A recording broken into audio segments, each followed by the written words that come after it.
Salut à tous, c'est Lunaris. Aujourd'hui le test de la Kawasaki Ninja 636, aussi appelée ZX6R de 2006. Allez, c'est parti.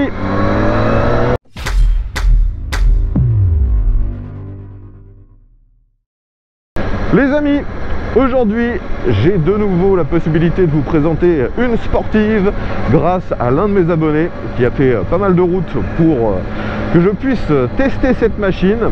Merci encore à lui. Donc si vous êtes motard, le terme Ninja, vous le connaissez, il s'agit de toute la gamme sport de chez Kawasaki. À l'époque, la plupart des sportives 4 cylindres avaient plusieurs cylindrées. Il y avait du 600, du 750 et des 1000. Kawasaki avait décidé à cette époque de se distinguer un petit peu de la concurrence en proposant ce 636, donc un tout petit peu plus de cylindrée, ce qui théoriquement devrait rendre cette machine un peu plus coupleuse que ses concurrentes. Concernant le design, on a une moto que je trouve personnellement magnifique. En plus aujourd'hui elle est dans le vert Kawasaki, on va dire historique, hein. Vous connaissez cette couleur. Le design est très agressif, très tendu, la machine est plutôt fine. Et on retrouve cette arrière qui remonte relativement haut. Personnellement j'aime beaucoup. Et en plus, elle a le pot sous la selle, qui est pour moi une des particularités que je regrette le plus sur les machines récentes. Donc comme le nom de la machine l'indique, cette machine ne fait pas 600 mais bien 636 cm3. Je vous l'ai dit, il s'agit d'un 4 cylindres, c'est un 4 cylindres à injection. Celui-ci est capable de développer 130 chevaux et on peut même monter à 136 chevaux en dynamique avec l'admission d'air forcée. Vous avez sur la face avant, vous le voyez, une prise d'air et donc avec la vitesse, plus d'air, plus de puissance. Au niveau du poids, c'est une machine relativement légère.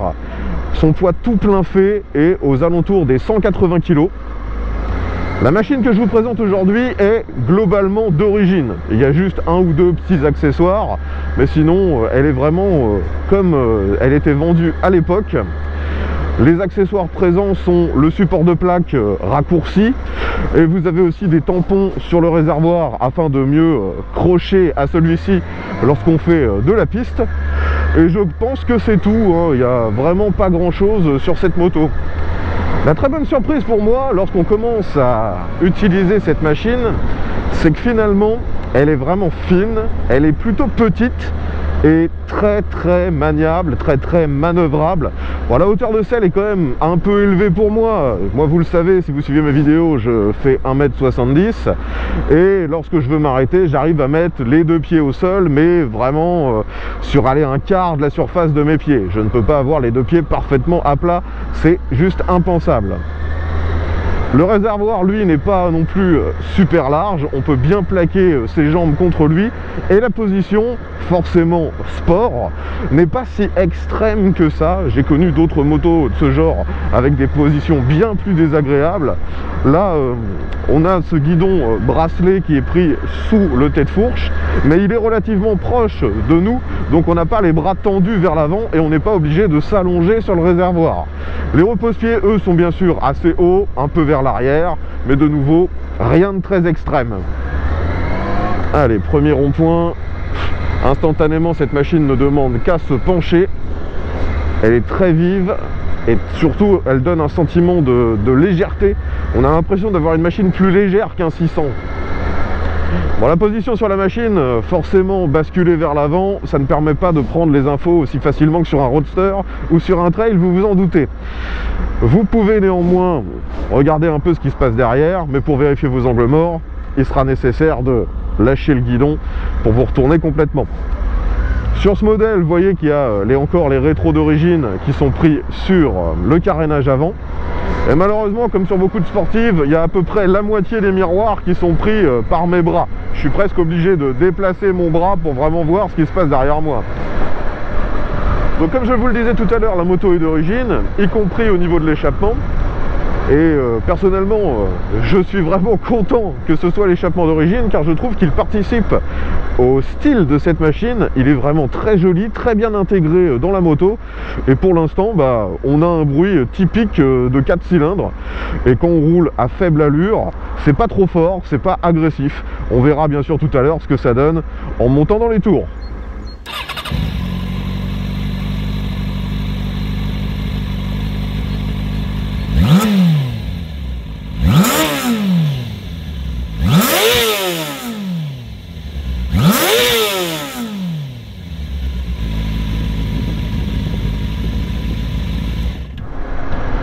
Pour l'instant, la première petite surprise, c'est le comportement de cette machine quand on reste à basse vitesse. Pour l'instant, je suis dans des zones limitées entre 50 et 70 et j'ai jamais besoin de monter ce moteur très haut. Je reste aux alentours des 3000 tours et les relances sont déjà tout à fait suffisantes. Là où d'autres 600 de ce genre sont tellement creuses à bas régime que ça en devient vraiment pénible. Là, finalement, ça s'utilise sans aucune difficulté. Bon, maintenant, je sors de l'agglomération, j'accélère un peu.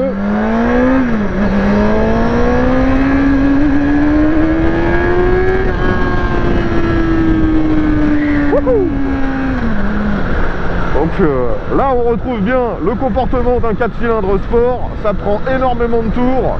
Là, je suis monté jusqu'à environ 11 500, 12 000. À savoir que ce moteur, vous voyez, la zone rouge commence à 15 500.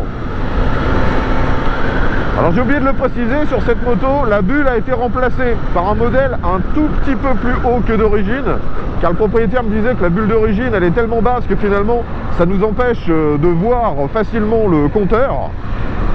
Et comme sur la plupart des sportifs de ce genre, la bulle n'est utilisable et n'est efficace que si vous vous penchez à mort comme ceci. En restant avec une position normale, la bulle ne sert pas à grand chose.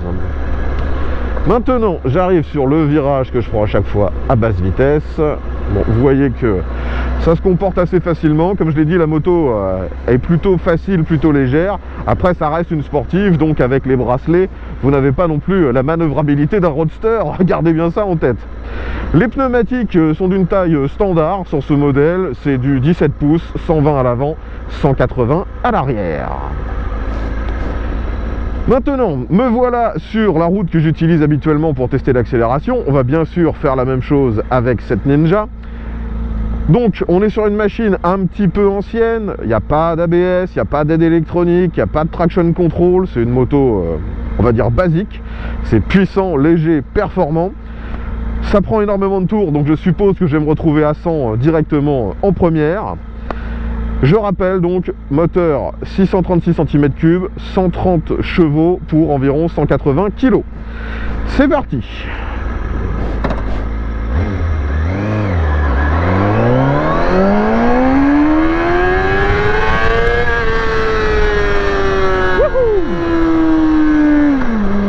Donc vous avez pu voir qu'une fois qu'on monte dans les tours, il y a un voyant qui s'allume, qui vous dit de bientôt changer de rapport. Ça fait énormément de bruit quand on arrive à haut régime. C'en est même surprenant pour un pot d'origine.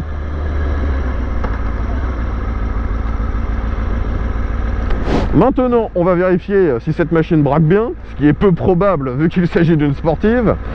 Je braque à fond et je me retrouve tout de suite embuté. Alors, vais-je réussir à tourner sans sortir? Bon, c'est peu probable. Ouais, non, c'est même totalement impossible. Vous voyez, je sors totalement de la route. C'est une sportive, hein, donc ça ne braque que très très mal. Maintenant, je vais refaire l'accélération et ensuite, je vais essayer le freinage. Let's go. Ah, si je passe pas la première, je suis pas prêt de partir.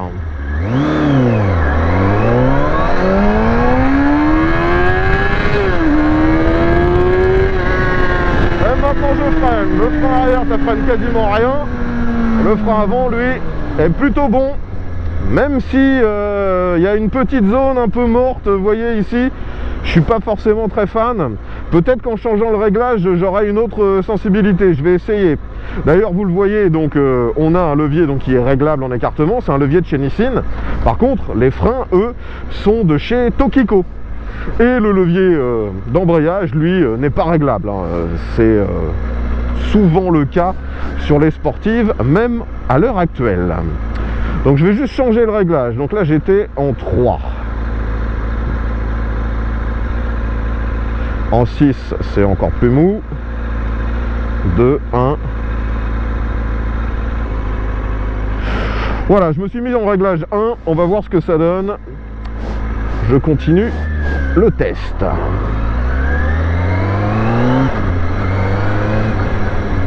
Ouais, c'est tout de suite bien plus, comment dire, bien plus rapide sur le freinage. Il y a beaucoup moins de zones mortes. Personnellement, je préfère. Allez, de nouveau un rond-point. Ça se balance vraiment super bien. La prise d'info pas trop compliquée. Et on réaccélère et on est instantanément bloqué derrière les autres. C'est un missile, hein. Ces machines-là, globalement, elles ont toutes ce comportement où on se retrouve tout de suite catapulté à chaque accélération. Bien que, comme je l'ai dit tout à l'heure, ce moteur a quand même un peu plus de couple et donc on peut rester à rouler à vitesse légale en étant à bas régime et en conservant une capacité de réaccélération plutôt sympa. Là vous voyez, je suis en 6e à 65, je suis à 3500 tours. Si je veux réaccélérer, ça reprend tout de suite et très bien. Concernant les commodos, c'est assez standard sur cette machine. Sur la gauche, on a tout ce qui gère l'éclairage et vous avez aussi un petit bouton lap qui permet de signaler quand vous avez fini un tour. De l'autre côté, on a démarreur coupe-circuit ainsi qu'un bouton pour lancer le chronomètre. Le compteur est lui aussi relativement simple. Par contre, il n'y a pas d'aiguille, tout est numérique. On a donc, vous voyez, un contour digital. Ensuite, un autre écran pour la vitesse, le kilométrage, les tripes et la température du liquide de refroidissement. C'est à peu près tout. Il n'y a pas beaucoup d'informations avec ce compteur. D'ailleurs, vous pouvez voir qu'à côté de celui-ci, le propriétaire a rajouté un capteur permettant d'afficher le rapport engagé. Moi, je suis de nouveau en agglomération et on peut vraiment cruiser avec cette machine, c'est surprenant. Là je suis en 6e à 2000 tours et ça se passe très bien. La moto elle broude pas, elle cahote pas, on n'a pas l'impression d'être en sous-régime et si je désire réaccélérer ça reprend. Donc comme souvent avec les 4 cylindres, c'est vraiment très efficace, très souple. Et finalement, ça permet, lorsqu'on veut rouler à allure faible, de consommer un peu moins de carburant et surtout de faire beaucoup moins de bruit. Comme ça, on ne se fait pas repérer à des kilomètres par la gendarmerie. Ce qui clairement est le cas quand vous montez à 15 000 tours. Hein. Alors ici, nous arrivons de nouveau dans un virage à basse vitesse. Cette machine est toujours aussi fluide dans son comportement. Hein. Ça se bouge tout seul. Il n'y a pas du tout besoin de forcer. Et de nouveau pour cruiser, hein, c'est vraiment pas mal. Là je suis à 3000 tours en côte, à 50. Aucun problème. D'ailleurs je vais bientôt pouvoir sortir de l'agglomération. On va voir ce que ça donne en termes de reprise. Donc là je suis en 4e. J'accélère un peu fort. Et vous voyez, forcément c'est pas une fusée quand on fait ça, mais ça marche vraiment pas mal et à mesure qu'on reprend des tours, on regagne en performance. Donc finalement un comportement très serein lorsqu'on roule en ville. Ici j'arrive sur un petit dodane, je redescends à 30 km/h. Alors forcément c'est relativement ferme, c'est même plutôt très ferme. On a à l'avant une fourche inversée qui est réglable, à l'arrière un amortisseur qui lui aussi est réglable et les réglages sont ceux d'origine. La machine est ferme mais sans être tape-cul.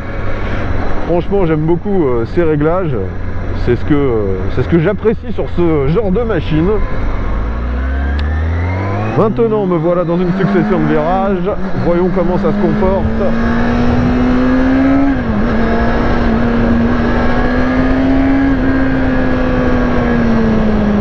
le freinage de nouveau plutôt performant. La machine demande qu'à s'incliner. Et les relances à mi-régime, de nouveau, pour un 600, sont vraiment pas mal. On n'a pas l'impression d'être sur un 600, on a l'impression d'avoir plus de cylindrée que ça. C'est plus équivalent à un 750. Et même en restant à mi-régime, ça marche très très bien. Et dès qu'on commence à taper au-dessus des 10 000, c'est une fusée. Après, bien sûr, hein, si vous voulez vraiment avoir le maximum de ce qu'est capable de donner ce moteur, vous serez à très très haut régime. Et là, à exploiter à très très haut régime, ça demande une certaine expérience. Hein, c'est pas ce qu'il y a de plus facile. Mais heureusement, elle est déjà très performante à mi-régime. Donc, sur une utilisation routière, de nouveau, ça ne pose pas vraiment de problème.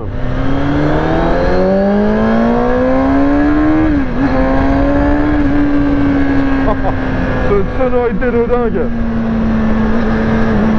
Après, il est vrai qu'il faut apprécier la sonorité des 4 cylindres, sinon ça va vous casser les oreilles.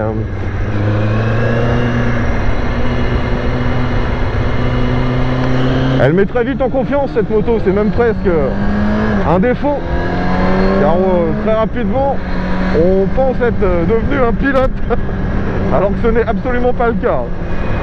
On va maintenant passer sur l'autoroute. Alors il n'y a pas grand monde, je vais pouvoir accélérer.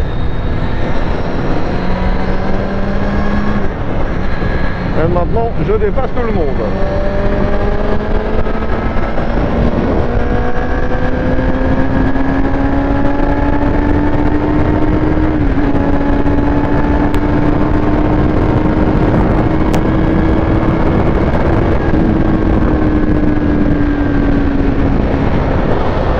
Eh bien les amis, ça marche très très bien. Bon, par contre, il y a très peu de protection, à moins de se mettre comme ça sur la moto. Je vais essayer de faire une reprise. Donc là je suis environ 115, je suis en 6, j'accélère un peu. Et vous voyez donc que pour un 600, ça reprend vraiment pas mal. Hein. Et ça dès les mi-régimes. Après bien sûr, hein, le problème avec les sportifs sur l'autoroute, c'est pas leur capacité à emprunter cette route, c'est votre capacité à conserver votre permis. Là ça va être compliqué. Je vous ai dit plusieurs fois que cette moto était en configuration origine, et c'est également le cas concernant l'éclairage.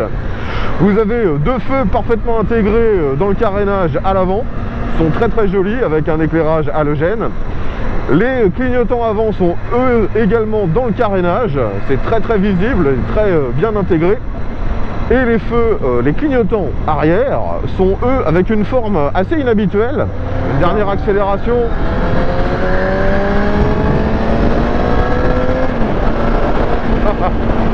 Allez, soyons raisonnables, je ralentis. Franchement, dès qu'on a la moindre possibilité d'accélérer avec ce genre de machine, on se retrouve tout de suite bien au-delà de toutes les limites. C'est jouissif. Et surtout, c'est tellement facile. Bon, de toute façon, je pense qu'au niveau dynamique, on a fait le tour des caractéristiques de cette moto. Finalement, il n'y a pas grand-chose à lui reprocher. Hein. Elle est plutôt homogène, très, comment dire, performante. Et en même temps, plutôt confortable et plutôt facile lorsqu'on n'a pas forcément la nécessité ou l'envie de rouler comme un malade. Moi personnellement aujourd'hui j'ai pu rouler avec cette machine pendant un peu plus de 2 heures, et même le confort via la position de conduite ou la selle, rien n'est vraiment problématique, hein. Je pourrais rouler avec ça pendant très très longtemps.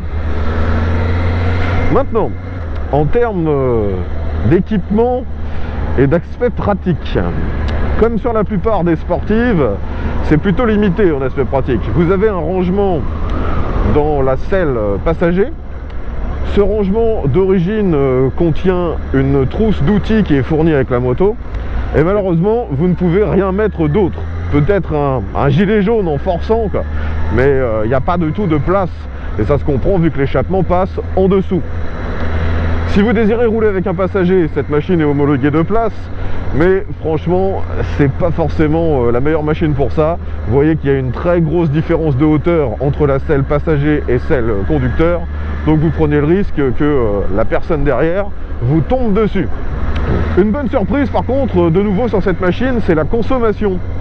Le propriétaire me disait tourner à peine 6 litres au 100 en roulant normalement, et par contre lorsqu'il fait de la piste avec cette machine, il est au double, soit environ 12 litres au 100, ce qui se comprend quand on demande le maximum à ce moteur. Donc finalement, pour résumer cette Ninja 636, c'est vraiment pour moi un bon compromis pour celui qui veut utiliser ce genre de machine éventuellement même au quotidien, et aussi avoir une machine hyper performante, parce que là ce petit plus de cylindrée, ça apporte réellement une facilité lorsque vous êtes comme ici en agglomération. C'est vraiment pas mal, le comportement est bon et ça garde des performances de très haut vol lorsque vous voulez mettre cette machine au maximum. Donc finalement, ça vous fait une machine très polyvalente pour finalement pas trop cher, car actuellement, cette moto sur le marché de l'occasion se négocie entre 5 et 6 000 euros, en fonction bien sûr de l'état et du kilométrage. Donc c'est un très bon rapport prix-prestation actuellement sur le marché de l'occasion. Enfin voilà les amis, je pense maintenant avoir fait le tour de toutes les caractéristiques de cette machine. Si vous avez des questions, l'espace commentaire est là pour ça. Si vous avez des infos à nous partager, eh bien n'hésitez pas également à nous en faire part dans les commentaires. Je tiens de nouveau à remercier le propriétaire de s'être déplacé jusqu'ici afin que je puisse tester cette moto. Si comme lui vous disposez d'un véhicule que vous aimeriez me voir tester en vidéo, eh bien je vous invite à me contacter. Tous les moyens de le faire sont dans la description, et je reprécise que mon lieu de tournage se situe en Normandie, près de Rouen. Si vous avez apprécié ce test, n'oubliez pas de mettre un petit pouce vers le haut, de partager la vidéo sur les réseaux sociaux, abonnez-vous si vous aimez ce contenu, comme ça on se retrouvera très bientôt pour un nouveau test. Allez, à la prochaine, et bien à tous.